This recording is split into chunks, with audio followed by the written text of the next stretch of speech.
Hello everyone, I'm meteorologist Charlie Ironmonger. Thank you so much for joining me today for your 9 a.m. news and weather update from the First Alert Desk. Now we are live at a scene right now with our very own Amarachi Uche, who is standing by with details about a house fire that took place in Lenoir County. Here is Amarachi. Amarachi, give us the latest on the status of the home behind you and maybe traffic around the area. Yeah, Charlie, I've been out here since about 7 a.m. and it's just been continuous first responders coming in and out, trying to fight this house fire. Now, I'm going to step out the way just so you can see a little bit of it, but this is the side of the home actually that I'm showing you here. Earlier when I went live, I showed the front that has extensive damage. The house is deemed a total loss, as well as 3 vehicles and 2 outbuildings on this side. Again, I'm going to step out the way just so I can show you a zoomed in of the damage here. Now, this is off of Pool Road here in Lenoir County, and again, this is the side of the home. We're going to zoom in here a little bit. You can see some of the damage done on the vehicles I was just talking about, as well as the outbuildings. Now, when crews arrived early this morning around 6:30 a.m., they saw heavy smoke, and the power line as well was damaged with the fire that caused some sparking, which prohibited them from being able to fight the fire for a little bit. Luckily, they were able to get in, but again, the house is deemed a total loss. This is the side. I'm going to show you a little bit of the front area as crews are still here working on that fire. Now, Charlie, what we do know is 2 of the homeowners in there were injured in this fire. They both went to the hospital. One has a burn injury and the other one has smoke inhalation. Other than that, there were no other injuries, no deaths, thankfully. So again, crews are still out here. Now, Pool Road, where the house is just off of, was closed off for about an hour and a half.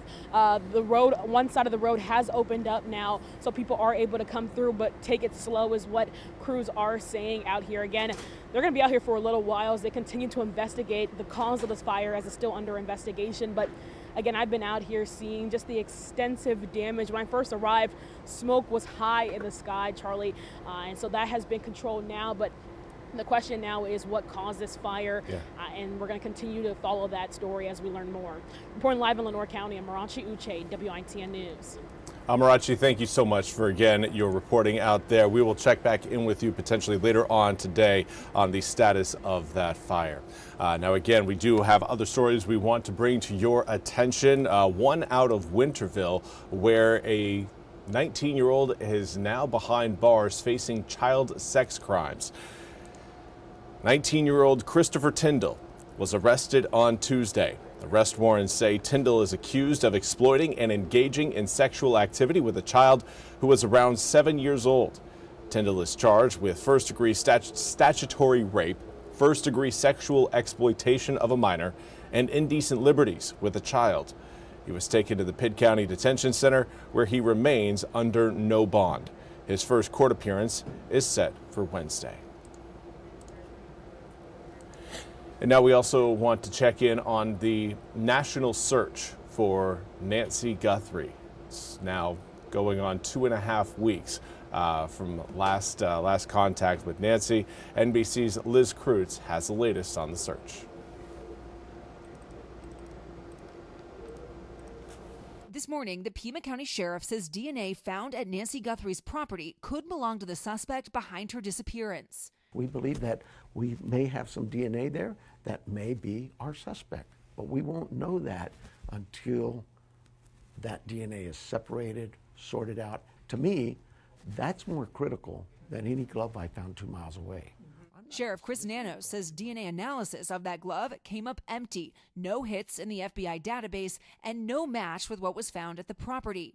But investigators are pursuing a number of other potential angles, including what the sheriff describes as the suspect's unique-looking gun holster and new details seen in the surveillance video from Nancy's front door, like this. A ring appears to be showing through the suspect's glove. Have you noticed that the suspect may have a ring on, like something that looks like a class ring?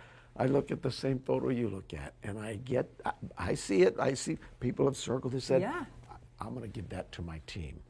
They'll look at that. As the search continues, the sheriff saying he believes the suspect had a target in mind. I think this was an individual who had a target for whatever reason, and he has made it tough, but I've got some pretty tough investigators too. It's now been more than a week since authorities released that doorbell camera video. Sheriff Nanos says Google is still working on retrieving additional footage from other Nest cameras on Nancy's property, though it's a complicated process, adding that several other private companies, including Meta and Apple, have offered help. I think a lot of that is Today Show. You know, you're in everybody's family. So they look at this and look at Savannah and go, this is us. As the community continues to rally in support, outside our affiliate, KVOA, tributes growing on the banner, which reads, "Bring her home." And again, that was Liz Kreutz reporting. We now turn to your weather forecast. It's going to be a warm day today, already starting out in, well, currently in the low 60s right now in New Bern. 63 degrees currently. 63, and we're still at 9:06. It is going to be toasty this afternoon. Now, the cloud cover, again, is going to be getting thicker as we head through the day. There will still certainly be some sun breaks as we head into the afternoon. But again, we're not going to be seeing completely blue sunny skies out there later on today. It's going to be, at best, a mix of blue and gray with, I think, actually a tendency to lean more gray there. But winds are going to be stealing the show. Air temperatures are going to rise because of the strong breeze that will be present across the east. In fact, right now, again, we're already seeing temperatures climb into the low 60s across some of our more southern counties. Winds currently blowing in at about 7 to 15 miles an hour. These numbers could get upwards around 20 miles an hour later on this afternoon. Here's a look at noon wind speeds. These are sustained winds, and again, up around that 20 mile per hour range. It is going to be a breezy day. Wind gusts upwards around 30 miles an hour, possibly up to 35 along the coast. It is just going to be windy, windy, windy. Now, coming up for tomorrow, we're going to see kind of the exact opposite. Winds are going to be much calmer.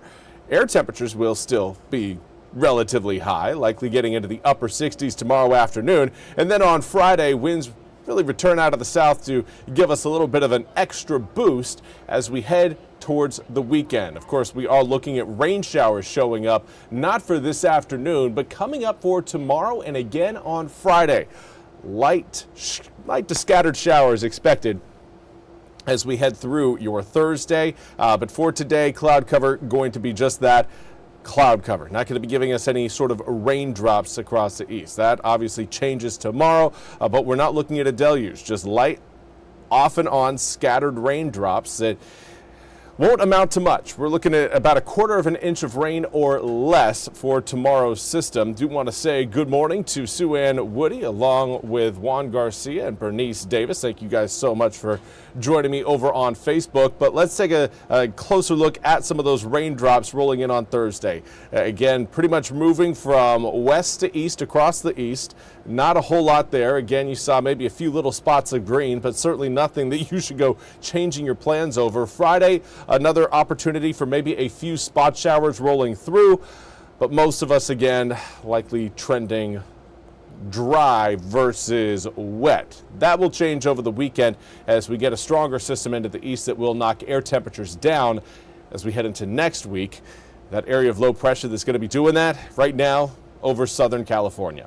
That area of low pressure between LA and Las Vegas, that one will bring about some colder air to eastern North Carolina as we head into Monday and Tuesday of next week. Before this weekend, it will be delivering heavier rain showers, more widespread rain to the east. So that's something, again, we're going to continue to track. But for now, does not look like we're going to be seeing any sort of severe weather as that system rolls through.